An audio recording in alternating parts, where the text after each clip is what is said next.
Let's now discuss how we go about restricting domains when the function is a trinomial. The x-coordinate, in this case it's h, of the vertex for a quadratic function that is a trinomial can be found using.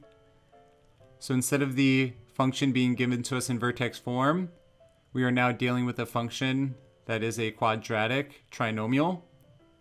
So we have two variables. Our x appears twice, one with a power of 1 and the other is a quadratic. So because of this, we cannot use the same strategy we use for vertex form. Instead, when we are trying to find this line of symmetry, the x value for it, which in this case we are using h to represent for our vertex, h, the x-coordinate where the line of symmetry exists, is equal to negative b divided by 2a. b is the coefficient of the x term here, and a is the coefficient of the quadratic term. So you'll be able to use this formula whenever you are given a trinomial quadratic. And once we find this line of symmetry, we'll be able to restrict the domain. And we can check the answer the way we checked previously when we had the formula in vertex form. The parabola should have the same y values for the x values that are equal distances from the vertex along the x-axis.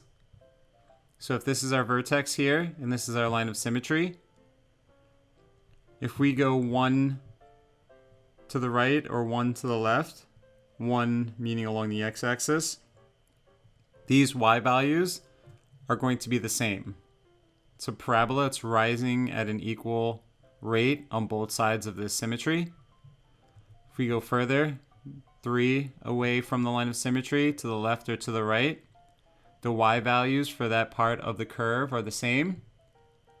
So we'll check our answer the same way we did previously. Let's walk through an example together.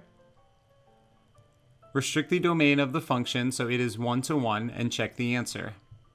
And we are given f of x is equal to x squared plus 2x minus 8.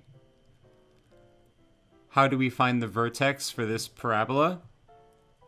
Step 1, we want to calculate h using the coefficients. We have a coefficient of 1 for a and we have a coefficient of 2 for b. So h is equal to negative b, which is 2, divided by 2 times 1. So that shows us that h is equal to negative 1.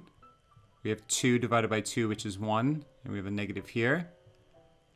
So h is equal to negative 1 lets us know that x is negative 1 is where the line of symmetry is.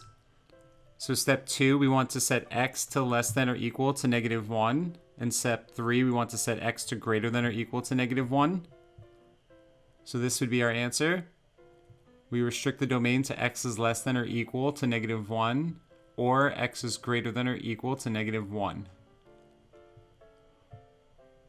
In step 4, we check the answer by plugging in two numbers equidistant from negative 1. So we'll plug in negative 2 and we'll plug in 0. When we plug in negative 2 for x, we get f of negative 2 is equal to negative 2 squared, which is 4, plus 2 times negative 2, which is negative 4, minus 8. 4 minus 4 is 0, leaving us with negative 8. So f of negative 2 is equal to negative 8. So this is the correct answer if f of 0 is also equal to negative 8. We get 0 squared, which is 0, plus 2 times 0, which is 0, minus 8. So f of 0 is equal to 0 plus 0 minus 8, which is negative 8. So this confirms that negative 1 is where we wanted to restrict the domain. And the answer would be x is less than or equal to negative 1, or x is greater than or equal to negative 1. And this is how we go about restricting the domain of trinomials. Let's now have you complete a few practice questions. Restrict the domain of the function so it is 1 to 1 and check the answer. Question number 1. F of x is equal to x squared minus 4x minus 5. Question number 2. G of x is equal to negative 2x squared minus 12x plus 18. In question number 3, j of x is equal to 3x squared minus 6x plus 1. Pause the video, answer these questions, and then press play when you are ready to begin.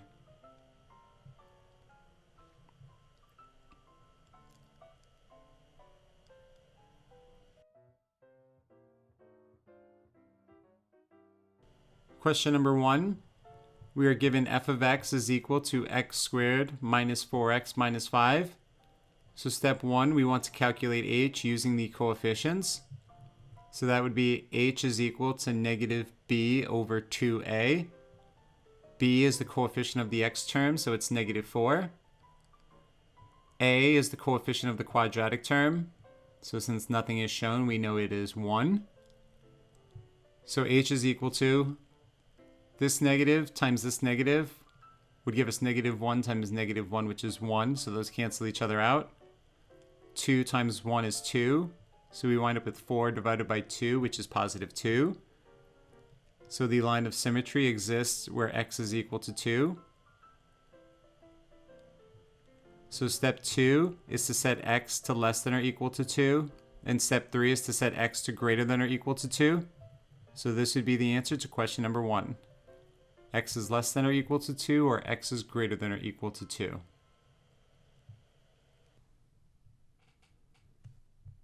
And now step 4, we want to check the answer by plugging in two numbers equidistant from 2. So we'll plug in x is equal to 1 and x is equal to 3 to confirm that they produce the same value for the function f. F of 1 is equal to 1 squared, which is 1, minus 4 times 1, which is negative 4, minus 5.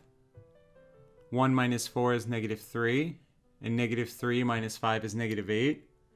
So we get f of 1 is equal to negative 8. So we'll know this is the correct answer if f of 3 produces a value of negative 8 as well. F of 3 is equal to 3 squared, which is 9, minus 4 times 3, which is negative 12, minus 5. 9 minus 12 is negative 3, and negative 3 minus 5 is negative 8, confirming that the answer to question number 1 is x is less than or equal to 2, or x is greater than or equal to 2.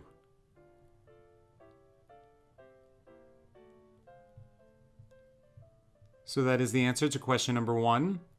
Let's now have a look at question number 2. We are given the function g of x is equal to negative 2x squared minus 12x plus 18. So step 1, calculate h using the coefficients negative 12 and negative 2. And h is equal to negative 1 times b divided by 2 times a. b is negative 12. a is negative 2. So this negative times this negative cancel each other out, leaving us with this negative, so the final value will be negative. And we have 12 divided by 2 times 2, which would be 4. So 12 divided by 4 is 3, so we wind up with negative 3. So h is equal to negative 3, which means this parabola is symmetrical, where x is equal to negative 3. So step 2 is to set x to less than or equal to negative 3, and step 3 is to set x to greater than or equal to negative 3. So the answer to question number 2 is x is less than or equal to negative 3, or x is greater than or equal to negative 3. And now we want to check the answer by plugging in two numbers equidistant from negative 3. So we'll plug in negative 4, and then we'll plug in negative 2. Negative 2 times negative 4 is squared. Negative 4 squared is 16. Negative 2 times 16 is negative 32. We have negative 12 times negative 4, which is positive 48. 48 plus 18 is 66. So we wind up with negative 32 plus 66, which is positive 34. So we'll know this is the correct answer if g of negative 2 produces an output value of 34. G of negative 2 is equal, we have negative 2 squared, which would be 4. Negative 2 times 4 is negative 8. Here we have negative 12 times negative 2, which is positive 24. And positive 24 plus 18 would give us 42. So negative 8 plus 42 is positive 34. So since we got the same value for both, that lets us know the answer to question number 2 is x is less than or equal to negative 3, or x is greater than or equal to negative 3.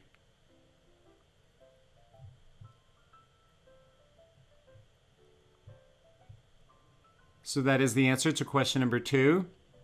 Let's now have a look at question number 3. We're given the function j of x is equal to 3x squared minus 6x plus 1. So step 1, calculate h using the coefficients negative 6 and positive 3. So h is equal to negative 1 times b divided by 2 times a. Negative 1 times negative 1 is positive 1, so those cancel each other out. 2 times 3 is 6. So we wind up with 6 divided by 6, which is positive 1. So we get h is equal to 1, letting us know the line of symmetry for this parabola exists where x is equal to 1. So since we know this, the second step is to set x to less than or equal to positive 1. And step 3 is to set x to greater than or equal to positive 1. So our answer to question number 3 is x is less than or equal to 1, or x is greater than or equal to 1. And now we can check the answer by plugging in two numbers equidistant from positive 1. So we'll plug in x is 0 and we'll plug in x is 2.